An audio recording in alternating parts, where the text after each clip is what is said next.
आपकी बात आपके साथ ITDC न्यूज। नमस्कार, मैं हूं आपके साथ अंजना और आप देख रहे हैं ITDC news. No fear no favour. आइए शुरुआत करते हैं इस वक्त की बड़ी खबर से।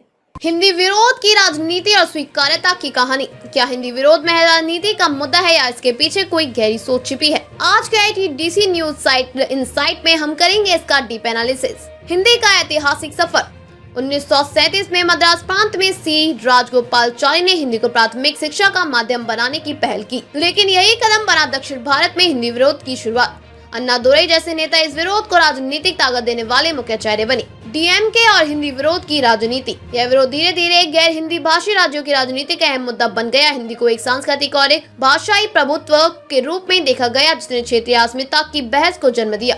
हिंदी की स्वीकार्यता, सिनेमा और बाजार की भूमिका। लेकिन राजनीति से परे हिंदी ने बाजार और मनोरंजन के जरिए अपनी एक अलग पहचान बनाई। बॉलीवुड फिल्मों ने हिंदी को हर घर तक पहुंचाया। डिजिटल युग में सोशल मीडिया और ई-कॉमर्स ने हिंदी को मुख्य धारा की भाषा बना दिया। हिंदी बाजार और मनोरंजन की भाषा। आज हिंदी सिर्फ संवाद की भाषा नहीं है, बल्कि एक सांस्कृतिक और आर्थिक ताकत बन चुकी है, और हिंदी भाषी राज्यों में भी इसका असर साफ देखा जा सकता है। मोदी सरकार की हिंदी नीति। मौजूदा मोदी सरकार ने हिंदी के लिए कई बड़े कदम उठाए हैं। केंद्रीय हिंदी समिति के बैठक में गृह मंत्री अमित शाह ने कहा, देश के बच्चों और युवाओं की क्षमता का पूरा उपयोग करना है तो उन्हें मातृभाषा में पढ़ने और सोचने का मौका देना होगा। सरकार की पहल। हिंदी शब्द सिंधु शब्दकोश। भारतीय भाषाओं में एकात्मकता परियोजना, बहुभाषिक व्याकरण परियोजना, राजभाषा सम्मेलन। इन पहलों का मकसद हिंदी को केवल संपर्क भाषा नहीं बल्कि भारतीय भाषाओं के बीच की कड़ी बनाना है। लेकिन क्या ये प्रयास पर्याप्त है? चुनौतियां और समाधान। हिंदी के प्रसार के बावजूद नौकरशाही में आज भी अंग्रेजी का वर्चस्व है। नीतिगत चर्चाओं और प्रशासनिक कामकाज में हिंदी और अन्य भारतीय भाषाओं को उनकी जगह नहीं मिल पा रही है। मुख्य चुनौतियां। अंग्रेजी का प्रशासनिक वर्चस्व,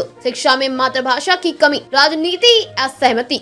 इसके समाधान के लिए जरूरी है कि नौकरशाही और शिक्षा प्रणाली में बुनियादी बदलाव किए जाएं। ITDC इनसाइट क्या है हिंदी का भविष्य? यह साफ है कि हिंदी का भविष्य उज्जवल है, लेकिन चुनौतियां भी कम नहीं। हिंदी विरोध अब केवल एक राजनीतिक हथकंडा है, जबकि सच्चाई यह है कि बाजार, सिनेमा और डिजिटल प्लेटफॉर्म ने हिंदी को पूरे देश में स्वीकार्य बना दिया है। भविष्य के लिए ITDC सुझाव। प्रशासनिक सुधार, मातृभाषा में शिक्षा को बढ़ावा, हिंदी को वैचारिक और बौद्धिक भाषा बनाना। अगर इन मुद्दों पर काम किया गया तो हिंदी न केवल एक संपर्क भाषा बनेगी बल्कि भारतीय अस्मिता की पहचान भी होगी। हिंदी का भविष्य हमारे हाथों में है। जुड़े रहिए ITDC न्यूज के साथ। ऐसा ही गहराई से विश्लेषण करने वाली खबरों के लिए सब्सक्राइब करें ITDC न्यूज साइट इनसाइट में। हम लाते रहेंगे आपके लिए नई दृष्टि, नई सोच। खबरों में अब तक के लिए बस इतना ही। फिर होगी आपसे मुलाकात एक ऐसी ही बड़ी खबर के साथ। तब तक के लिए नमस्कार और देखते रहिए ITDC news. No fear no favour. अगर आपको वीडियो पसंद आई हो तो लाइक करें व चैनल को सब्सक्राइब करें। ऐसे लेटेस्ट अपडेट पाने के लिए बेल आइकन प्रेस करना ना भूलें। अगर आप हमें फेसबुक के माध्यम से देख रहे हैं तो हमारे पेज को फॉलो जरूर करें। धन्यवाद।